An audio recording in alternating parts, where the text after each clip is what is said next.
do grande desafio que nós temos pela frente, lembrar um pouco da nossa história, que é tão importante. Certa vez ouvi uma pessoa falando assim, quem não lembra a história não projeta o futuro. E nós temos um grande projeto no futuro e a gente precisa, todas as vezes que a gente precisa pensar no futuro, a gente tem que lembrar da nossa história. Antes de começar, eu só queria produzir em vocês uma reflexão. E eu queria que vocês, dentro do possível agora, imaginassem qual Brasil vocês veem. Qual Brasil você vê? Eu vejo o Brasil da ditadura. Da ditadura. O que mais? Da falta de liberdade. O que mais? Que Brasil vocês veem? O Brasil é de esperança, porque nós vamos mudar tudo isso. De esperança. O que mais? Qual Brasil você vê? Pessoas boas, de gente honesta. De gente boa, gente honesta. E aí, essa turma aí? O Brasil sem conhecimento. O conhecimento é interessante. O Brasil que precisa conhecimento, então. O que mais? Um Brasil sem orientação. Que precisa de orientação.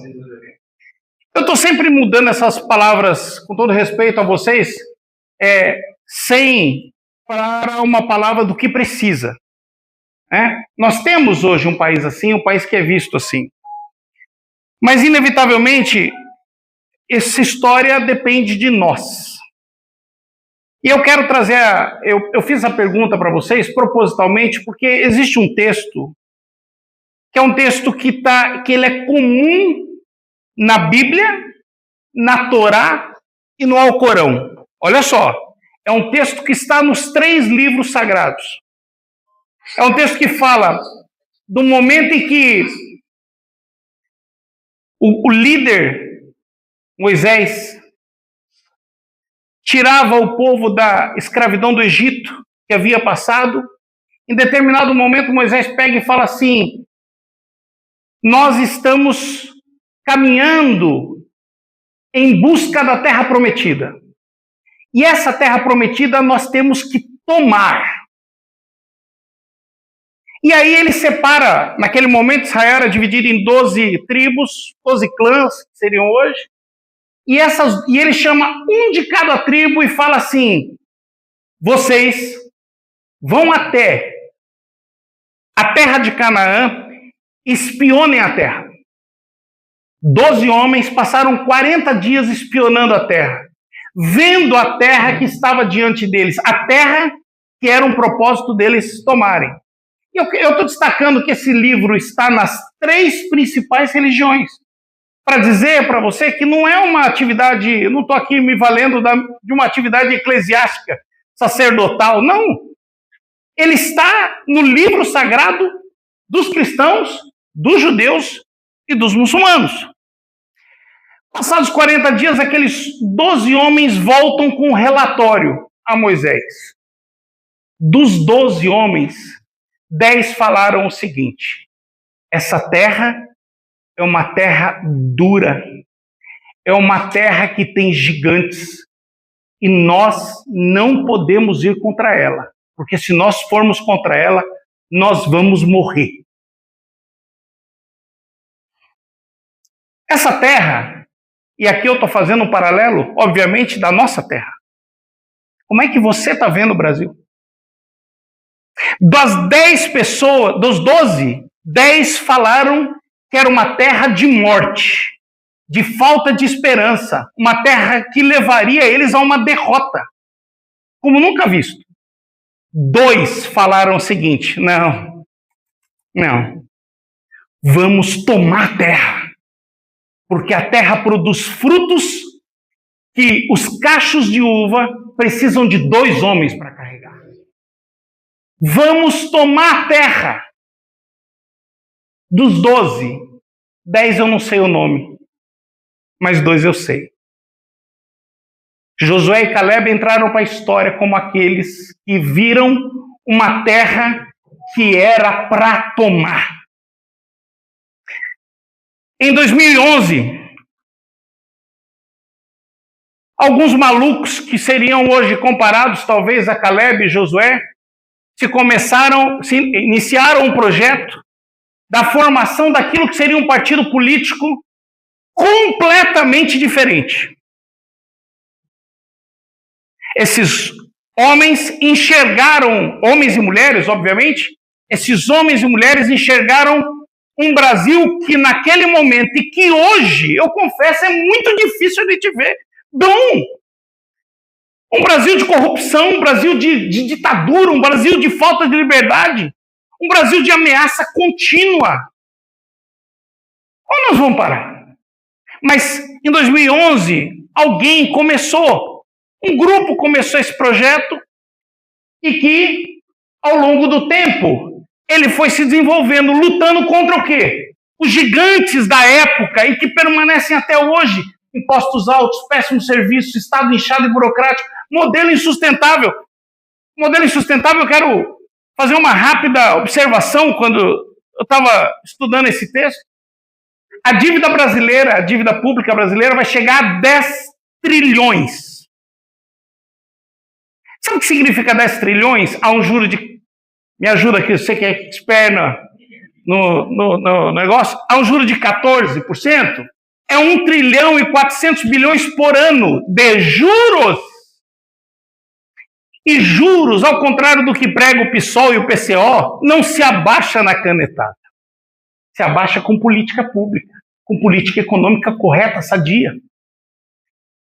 Sabe o que significa isso? Qualquer pessoa aqui que acha que tem as suas contas em dia, eu quero falar para você, se a gente fosse dividir isso, cada um aqui já está devendo 46 mil reais. E você vai... Nasce, a pessoa que acabou de nascer aqui no São Cristóvão agora, a gente deveria chegar nele e falar assim, bem-vindo ao Brasil, tem 45 mil para você pagar. Desses 45, você vai pagar de juros, nenezinho, recém-nascido. Você vai pagar 4 mil por ano, 400 reais por mês. Ah, deixa eu fazer uma observação. Essa conta eu fiz considerando 220 milhões de habitantes.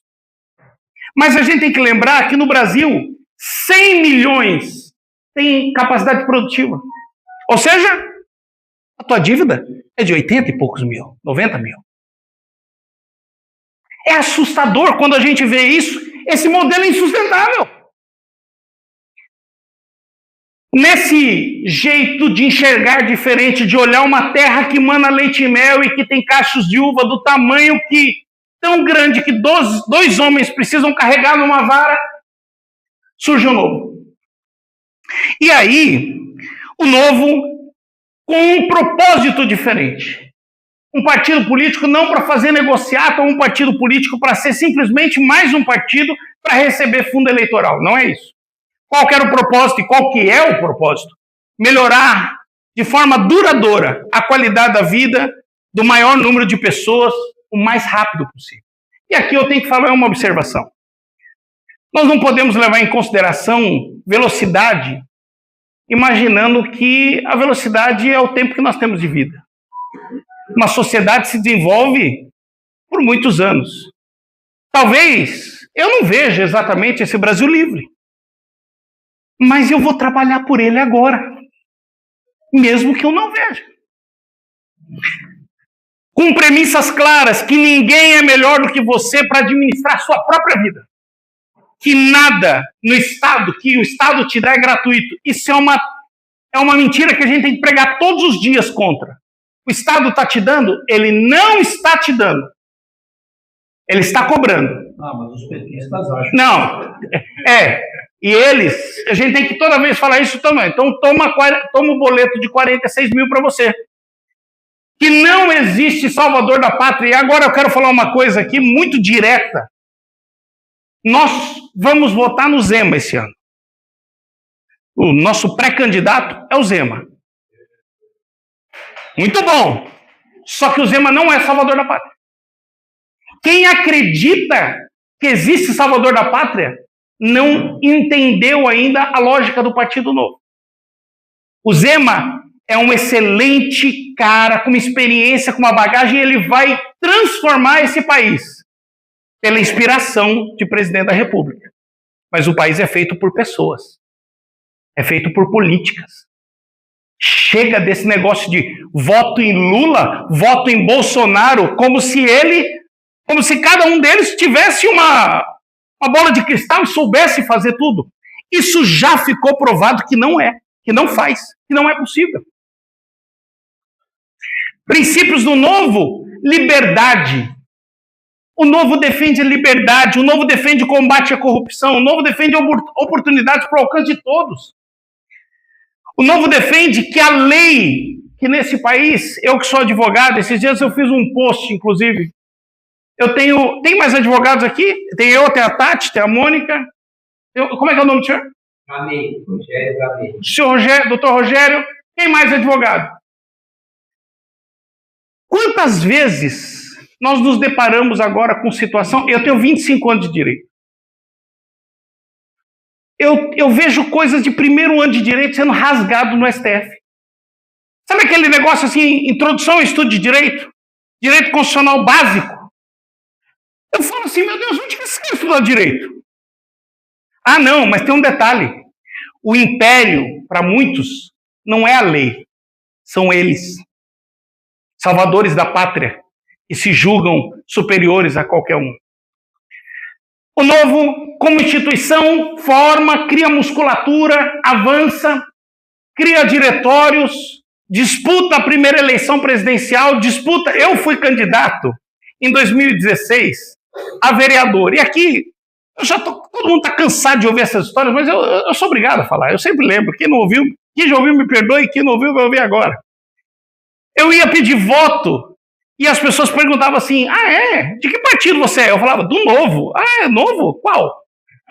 Não, desculpa, deixa eu explicar uma coisa. Novo é o nome do partido. Ah, que legal, então é P Novo. Não. O nosso não tem P. Ah, tá bom. Aí o cara não entendia nada, eu falei, não, tá bom. Ó, o importante é só votar em mim. Ponto. Aí ele falava, legal, gente, vou sim. Quem é que vocês vão apoiar como prefeito? Então, ninguém. Difícil. Era uma terra, eu me via assim, sendo um moleque andando descalço no meio de uma rua, perto de um matagal, que eu falo assim, o mata era alto. Nós não sabíamos absolutamente nada. Mas nós tínhamos um sonho e eu fico feliz de saber e de permanecer nesse sonho até hoje. Eu não abandonei isso. Eu não larguei o sonho. Eu não larguei o Novo e não larguei o sonho. Apesar de tantas dificuldades que nós tivemos. E aqui ninguém está falando de um partido que é perfeito. Jamais. Mas simplesmente da melhor, não perfeita, mas da melhor alternativa política desse país. Talvez a gente demore o dobro do tempo. Não tem problema. Nós estamos construindo um caminho sólido. A história do Novo, daqui, essa aqui foi a que eu estava, essa aqui. Tinha um detalhe também. A gente só disputou em 5 cidades. Aí a pessoa falava assim, legal, manda para mim lá, quem é que vocês estão lançando em Recife? Minha mãe vai votar em você. Então, deixa eu te falar uma coisa. Não tem Novo em Recife. Mas não é um partido, não é nacional? Então, eu passava até mais tempo explicando do que pedindo voto.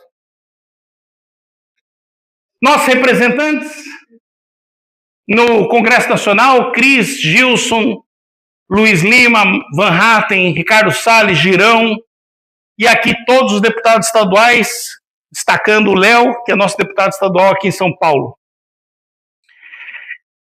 E aqui nós temos uma proposta para esse ano.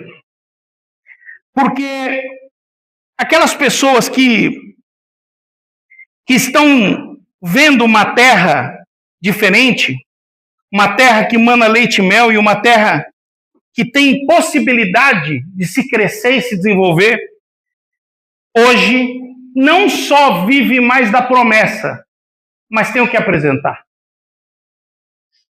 Perguntem a quem não conhece, perguntem, caso você não conheça, pergunte, estude e veja como estava o governo de Minas quando esse camarada, o completo outsider, nunca tinha governado absolutamente nada, mas tinha um sonho e enxergou uma terra completamente diferente.